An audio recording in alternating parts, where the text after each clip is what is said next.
और उनका नाम है श्री प्रताप सिंह आर्य। ओजस्वी वक्ता, महिदपुर क्षेत्र में अपनी धाक जमाने वाले प्रताप सिंह जी आर्य को आप सबकी जोरदार तालियों के साथ आमंत्रण है।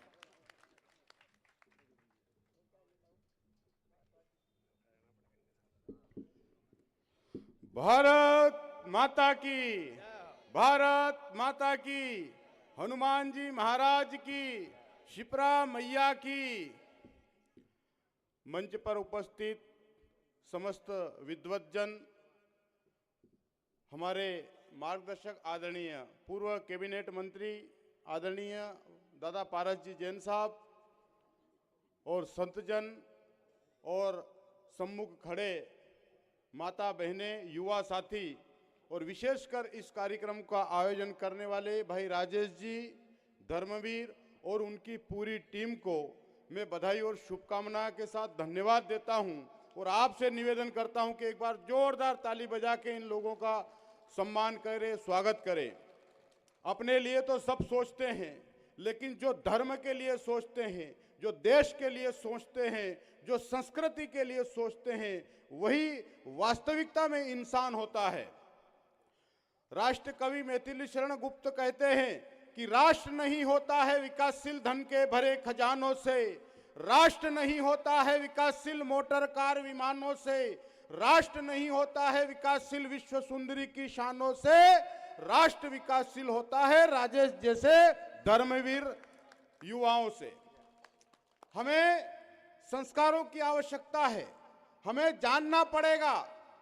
महर्षि अरविंद ने भी कहा है कि जिस समाज, जिस देश, जिस क्षेत्र के युवाओं के मस्तिष्क में अतीत का वैभव, हृदय में वर्तमान की पीड़ा और आंखों में भविष्य के सपने होते हैं, वही समाज, वही क्षेत्र, वही देश शक्तिशाली होता है।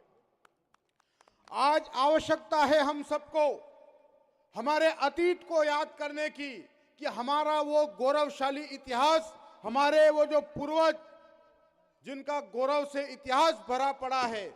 आज दुख की बात है कि आने वाली हमारी जो पीढ़ी है, नवयुवक पीढ़ी है, वो ना धर्म जानती है, ना संस्कृति जानती है, ना ये गर्व कर सकती है कि हमारे पूर्वज कौन थे।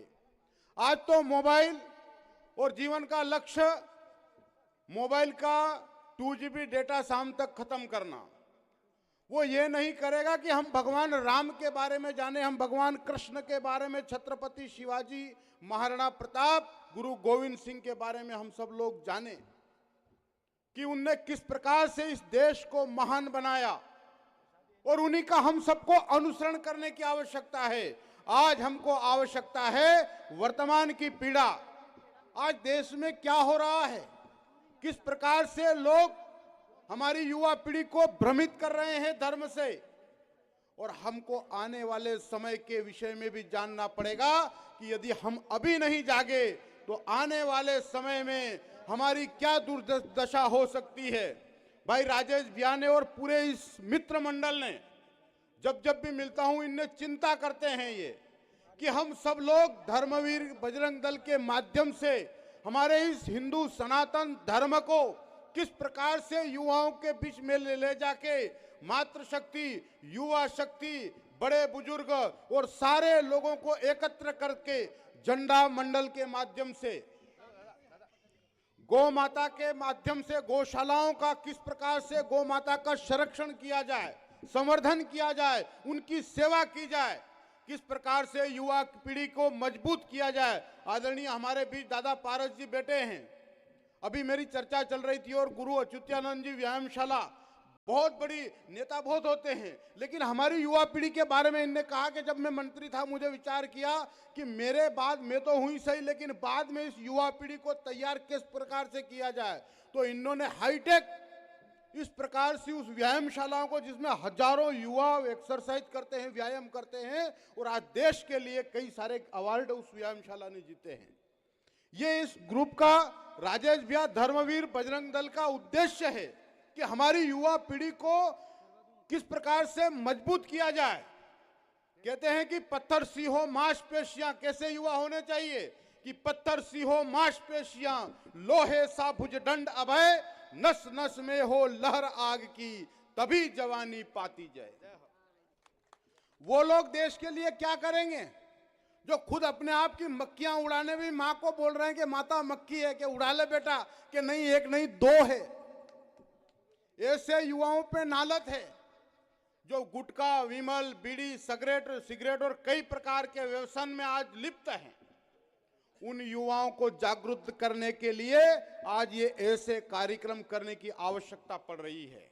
मैं निवेदन करता हूं यहां उपस्थित सभी युवा पीढ़ी से, सभी बड़े बुजुर्ग माता बहनों से कि आज हमें जागृत होने की आवश्यकता है, हमको समझने की आवश्यकता है। हमको इस पीढ़ी को केवल बताना, उनका अनुसरण करने के लिए आपको धर्म से जुड़ना पड़ेगा। और धर्म से हम जब जुड़ेंगे, ऐसे धर्मवीर बजरंग दल जिनका उद्देश्य सब लोगों के लिए एक एक वर्ग बना रखे हैं, युवाओं के लिए क्या है, गो भक्तों के लिए क्या करना चाहिए, माताओं के लिए क्या करना चाहिए, बड़े बुजुर्गों के लिए क्या क्या करना चाहिए, और हमारे जो गांव-गांव संकीर्तन झंडा मंडल चलते हैं उनके माध्यम से धर्म की जागृति कैसे की जा सकती है। अभी समय की बात गुरु महाराज कर रहे थे। मैं कहना चाहता हूं कि वक्त को जिसने नहीं समझा उसे मिटना पड़ा, वक्त को जिसने नहीं समझा उसे मिटना पड़ा। अरे बच गया तलवार से तो म्यान से कटना पड़ा। हो कितनी ही बड़ी, हो कितनी ही कड़ी, हर चट्टान को नदी से हटना ही पड़ा। अरे उठ सुबह से संधि कर ले, हर किरण की मांग भर ले। जग गया है युवा तो मौसम बदल कर रहेगा, और जल गया है दीप तो अंधियारा ढल कर रहेगा। हमको ये धर्म का दीप जलाना है, और इस दीप के माध्यम से सारे युवाओं को एकत्रित होकर ये धर्म के ऐसे आयोजन और युवा पीढ़ी को सभी को जोड़कर किस प्रकार से हम इस धर्म जागृति को लेकर, राजनीतिक विहीन धर्म जागृति को लेकर किस प्रकार से एक एक युवाओं को जोड़कर, एक एक युवतियों को जोड़कर धर्म के बारे में समझाने की आवश्यकता है और समझना पड़ेगा, क्योंकि ये वक्त की पुकार है और अभी नहीं समझे तो कभी नहीं। इसलिए आप सबसे मैं निवेदन करता हूं कि आप सब लोग धर्मवीर बजरंग दल से जुड़कर अपने आप को इस अभियान में आहूत करें। और धर्म के लिए कहने के लिए बहुत कुछ है, समय बहुत बड़े बड़े संत लोग बैठे हैं और सभी इस संगठन के विषय में भी इनको बताना है। मैं इतना ही कहकर आप सभी का पुनः बहुत बहुत धन्यवाद, और विशेषकर जो टीम निरंतर 2 महीनों से लगी हुई इस आयोजन को लेकर, उस टीम को मैं बहुत बहुत धन्यवाद करता हूं। और स्वामी मुस्कुराज के जी ने एक वेद का मंत्र पढ़ा था कि संग छद्वम संवदद्वम समवो मनासी जानताम देवा भागे यथा पूर्वे संजा नाना उपासते। इस मंत्र का अर्थ है कि हम सब मिलकर चले, मिलकर बोले और मिलकर रहे, इसी में तुम्हारा कल्याण है। क्योंकि हमारे पूर्वज देवी देवता इसी का अनुसरण करते हैं, इसलिए वो आज वंदनीय है, पूजनीय है। बहुत बहुत धन्यवाद। जय हिंद, जय भारत।